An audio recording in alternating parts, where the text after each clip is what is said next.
darating na. Ang bakit binibal ninyo? Ang nagigit ng kawayan sa kanyang dalampasigan? Naririnig ninyo baga ang sa ibang mga awit na marinib iba-iba? Narito ang isang pangnang may bulaklak na pag-aral sa berhen ng aming bayan. Inako, tingnan na natin paghandog sa di magaling. Sa bahay ko'y kulungan ng ibong sakali, sakdal ng ina. Kung ngunit mag-awitan, ay kay tamis na pakinggan, at siya kong ibibigay sa birhen mong magdar.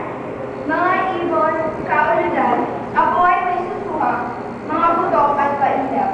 Lumayo ka, walang tayo-tayo, pagkat iyan ay laroang nagbibigay takot lang. Aba, takot-takot ikaw. Ako, hindi tunay yan. Ako ay merong ito naman na niyari sa kawayan. Kayo bagay nagtataka? Kayo ngayon mag-ihan. Tututugin ko ang flauta. At gaya ng iyong alam, ako ay sadyang tinuruan ng tatay kong ilang. Mga tugtog na malinaw, tayo lang ang bulaklak ko ay higit diyan kaysa aking pitong alay. Kaululan, kabaliwan, mainam pa ang tulungan ng ibon kong nakalaan. Che, ang paputok ay hindi. Maginong nagpipili, iya'y walang masasabi. Magino, tira kayo'y namumuisi. Kigago mo! Wala namang masasabi ang putok mong panguisi. Kaibigang mababait, huwag kayong magkagalit. Ang anumang iaalay ay may kanyang kagandahan. Ako ay mayroong pakiusap at ito ay di mahirap. Makinig kayo ng tapat. Isang bangka ang marapat natin ngunit may gaya.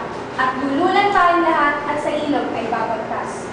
Bandilat mga bituin, makulay na nagniningning ang bihis ng bangka natin. Yamang ikaw ay may bulaklak ay dalhin mong lahat-lahat.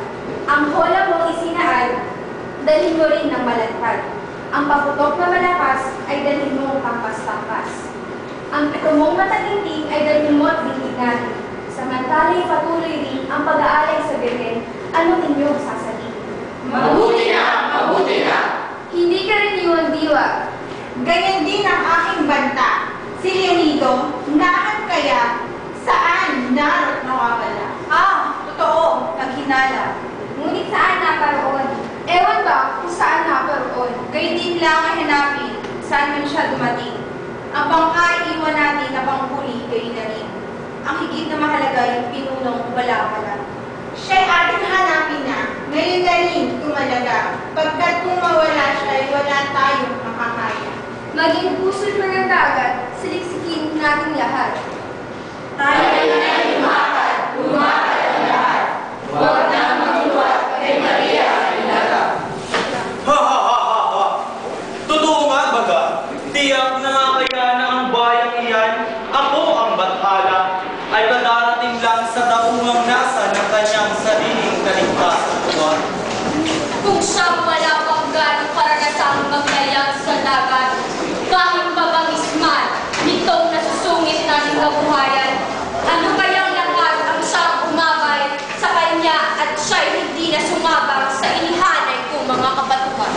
Sino nga ang sa kanyang kinababaunan tagwag, masungit ay siyang nagbibigay ng kapangyarihan upang magtagumpay ng labang sa akin sa harap ng araw. Sa kasawian, ika'y babae nagkalakas na parang buhawi, upang ako'y alsan ng tahanang dami. Ikaw na himala sa pagkamabuti. Kailan pa kaya kita tatalunin? Kahit ang impyernong talaga ng akin, na ang tamang dusay nasa kanya ng gagaling, parusang malupit na nakakabaliw, ay hindi aabot sa aking damdamin.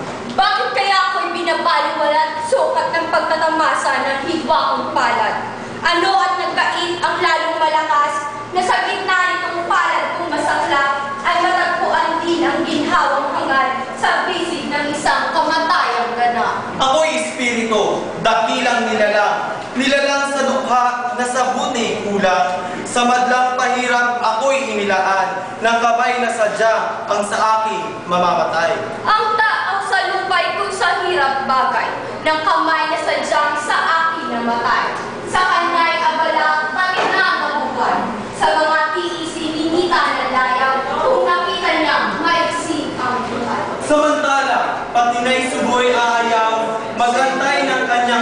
kamatayan, datapwat ang ating imbing kapalaray, dapat kong tanggapin, ito ang hangganan. Ngunit, kahit ako ay naging talunan, ay patuloy pa rin sa aking kasamaan.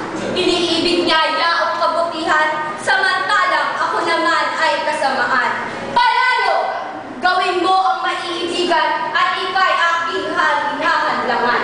Ika'y kaalit ko, walang katapusan. Pasimulan natin itong paghamok, isipin din nating mabawi ng lubos, ang kaharian kong walang pagkatapos, sa pamamagitan ng inggit at imbot, ang lupang sa aking inggit pa ang meron.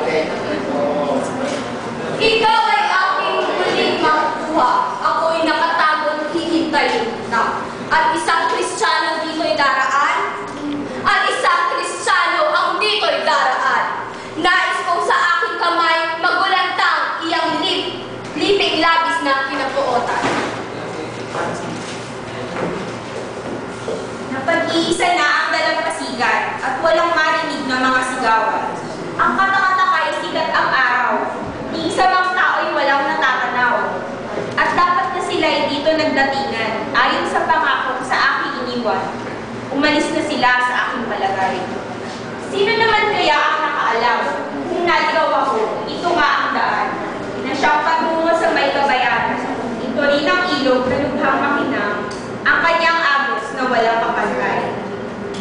Simbahay naroon pati aking buhay. Ang mga bandila walang salakyan. Ito na may puok ng mga laruan na siyang sinabi sa akin ni Pascual.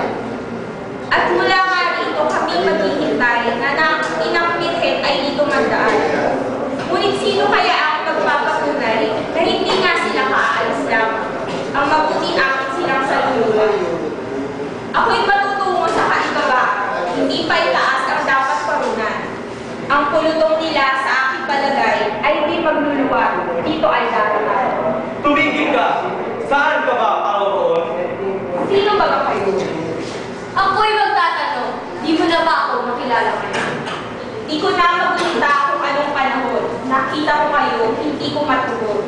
Kung ang mukha ninyo'y saan ko natuntun, kayo ay tumabi at ako'y tutuloy. Hindi maaari, ako'y iyong masdan. Isang pakiusap, ano ang inyong pangalan?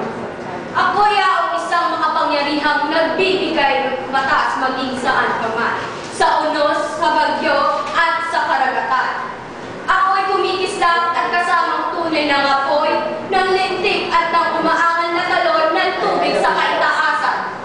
Ako'y ang lubos ang lakas na tangan, naghari ng isang panahong nagdaan, na pinipintuho at kinatatakutan, nag-iisang Diyos nitong silangan.